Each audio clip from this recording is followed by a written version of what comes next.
Anda com os sábios e serás sábio, mas o companheiro dos tolos será afligido. Este é o provérbio encontrado no livro de Provérbios, capítulo 13, verso 20. Então, tomo essa escritura para a nossa meditação nesta manhã. Nada na vida do homem molda o seu comportamento mais do que o conhecimento. Sabemos de cor e salteado o que Deus disse no livro de Oséias, capítulo 4, verso 6. Ali diz: o meu povo foi destruído porque lhe faltou o conhecimento. Então, é o conhecimento que molda o nosso comportamento. Agora, nós não buscamos o conhecimento porque não sabemos a porta que ele nos abre. Se eu soubesse, quando menino, o valor que os livros têm, se eu soubesse as portas que o conhecimento me abririam, eu teria sido um exímio aluno. Se eu soubesse que, ao ser amigo dos livros, eu poderia, na fase adulta, ter a vida dos meus sonhos, viajar, conhecer a Europa, vários países, eu teria sido amigo dos livros. Eu estou gravando essa reflexão para duas coisas: ajudar os rapazes adolescentes que têm dificuldade em assumir o seu papel, entender que eles terão... Eu sei que pessoas no Brasil todo me ouvem, e eu sei que as moças estão estudando muito, mas os rapazes bem pouco. Eu não estou criticando nenhum rapaz, nenhum adolescente, não estou criticando de maneira nenhuma.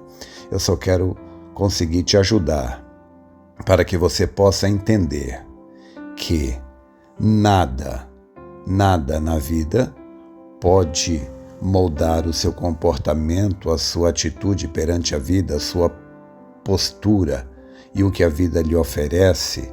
Nada pode te ajudar tanto quanto o conhecimento. Eu vou falar do natural, porque é uma base para o espiritual. Então, se eu soubesse o quanto que é importante o estudo, o conhecimento, eu teria estudado com afinco e eu teria sido muito bem sucedido na vida. Agora, não estou reclamando, absolutamente, de maneira nenhuma. Eu não poderia ter trilhado outro caminho, porque eu nasci para fazer o que eu estou fazendo. Eu nasci para estar onde eu estou. Eu nasci para ser quem eu sou. Entende? Mas apenas quando eu já estava na fase adulta, iniciando a minha fase adulta, foi que eu li uma frase que mudou a minha mentalidade. Foi só depois de eu ler esta frase foi que eu descobri o prazer na leitura. Claro, eu não me tornei um leitor de uma hora para outra. Eu fui começando aos poucos porque eu nem mesmo conseguia entender bem o que eu lia.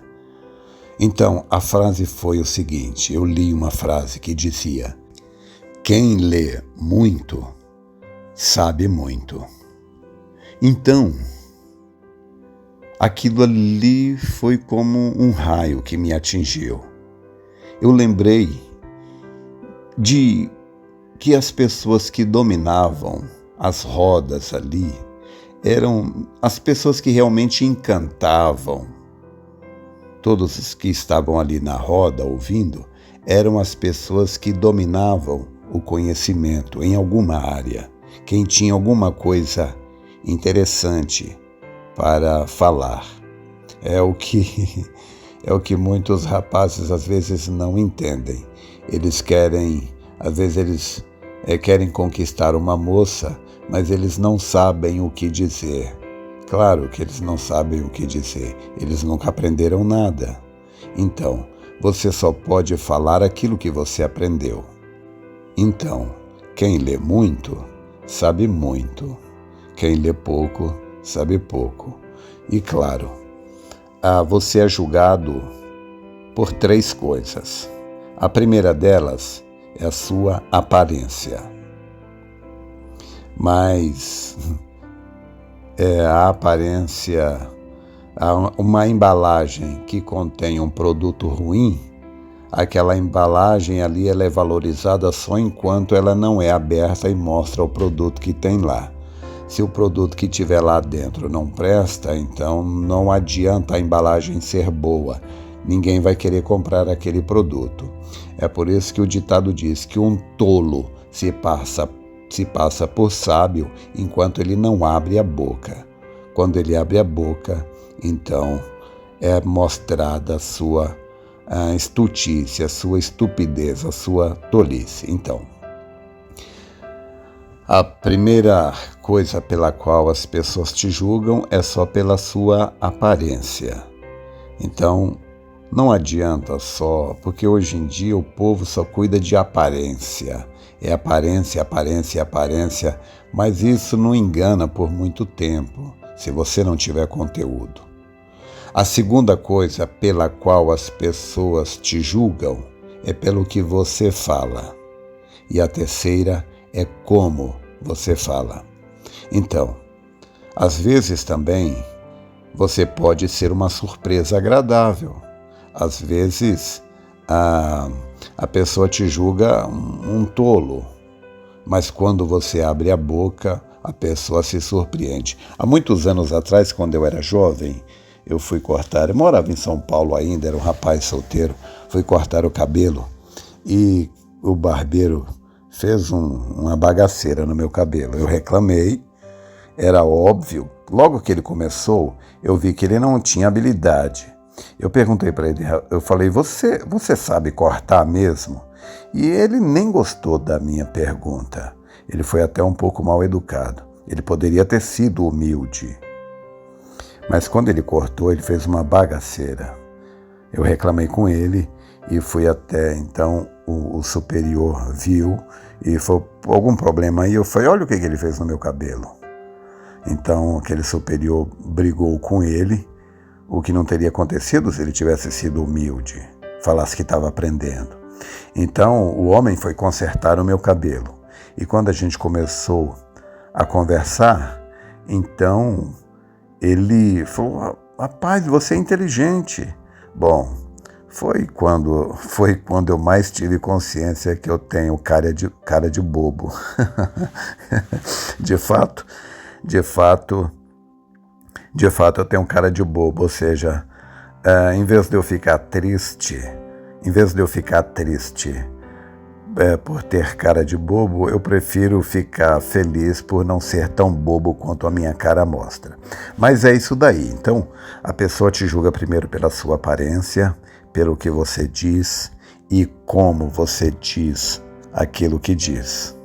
Agora, aqui neste provérbio, capítulo 13, verso 20, a gente viu este provérbio: anda com os sábios e serás sábio, mas o companheiro dos tolos será afligido. Agora, não existe nenhuma companhia mais sábia do que Deus, do que Cristo. E esta é uma companhia que está disponível, acessível a qualquer pessoa. O problema é que ele é tão ignorado pelas pessoas que isso se tornou uma coisa comum, todo mundo ignorar. Eu gostaria até de falar um pouquinho sobre por que nós agimos como agimos, que é o efeito manada, mas a gente não vai ter tempo para falar sobre isso agora.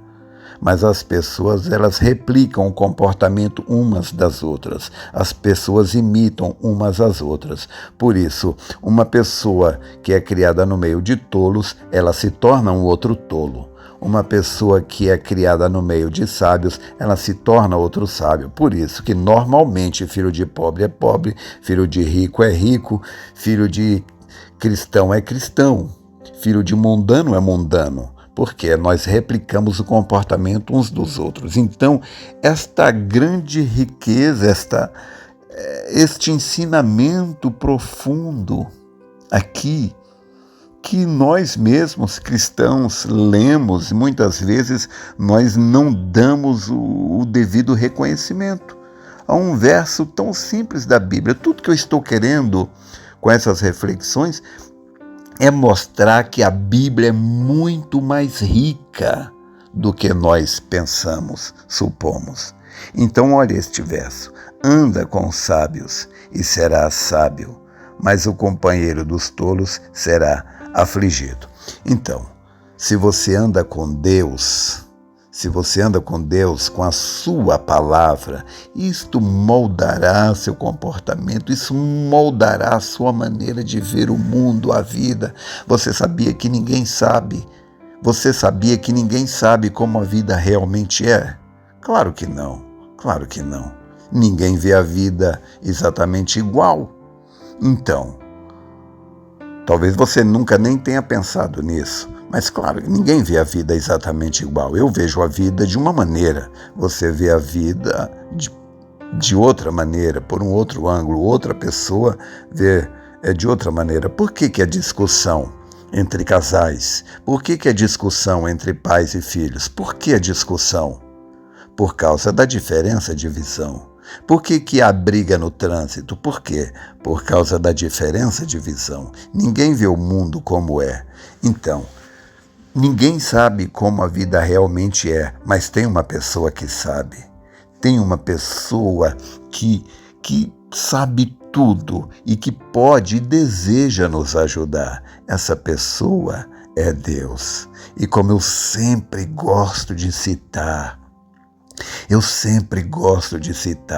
o que Deus diz. Ele diz: eu sou o Senhor teu Deus que te ensina aquilo que é útil. Se você estudar esse livro de Deus, você vai ser uma pessoa sábia, abençoada, instruída, bem-sucedida, como diz o Salmo 1. Você será como árvore plantada junto a ribeiros d'água, cujas folhas não caem, e dá o seu fruto na estação própria, e tudo o que fizer prosperará. O Senhor mandará que a bênção esteja contigo nos teus celeiros e em tudo que puseres a tua mão. É o que a palavra diz. Existe uma fonte de riqueza infinita nesta Bíblia. Comecei falando sobre as coisas naturais, o conhecimento natural. Lembra a frase que eu falei, que eu li um dia? Quem lê muito, sabe muito. Ora, se o conhecimento dos livros terrenos propiciam bens e uma boa vida terrena, quanto mais o livro celestial. Olha, eu já li muitos bons livros que realmente ajudam a muitas pessoas que estão meio desorientadas, meio desnorteadas. Se um livro escrito por um psicólogo, por um psiquiatra, seja lá quem for o profissional, o médico, se aquele livro pode ajudar uma pessoa em vários problemas, um livro escrito por um homem e um livro escrito por Deus, a quantidade de conhecimento que tem aqui, porém, este conhecimento é desprezado pela maioria, porque eles não entendem que quem lê muito, sabe muito. Tem gente que lê muita bobagem e sabe muita bobagem, mas tem Tem gente que lê muita coisa boa e sabe muita coisa boa. Não existe um livro melhor do que a Bíblia. Não existe uma inteligência maior do que a de Deus. Toma o conselho de Paulo, persiste em ler. Leia todos os dias, com vontade ou sem vontade. Tenha a sua agenda diária. Olha, você pode ser julgado. Você pode ser julgado pela sua agenda diária. Você pode ser julgado pelo que você lê. Se eu puder ver o tipo de literatura que você lê, eu posso dizer que tipo de pessoa você é. É bem verdade. Então, se você lê todas as literaturas de um determinado homem, eu sei qual é o seu nível de conhecimento e entendimento e a sua postura perante a vida. Agora, se você lê todos os dias o livro do Rei dos Reis, do Senhor dos Senhores, não há ninguém que possa te julgar, te mensurar, porque este conhecimento, neste livro, a Bíblia, ele está fora do alcance da mentalidade humana. Não há limite para o que você possa ser, fazer e se tornar, se você medita no livro de Deus. Então, anda com os sábios e serás sábio, mas o companheiro dos tolos será afligido. Espero ter te ajudado. Deus te abençoe.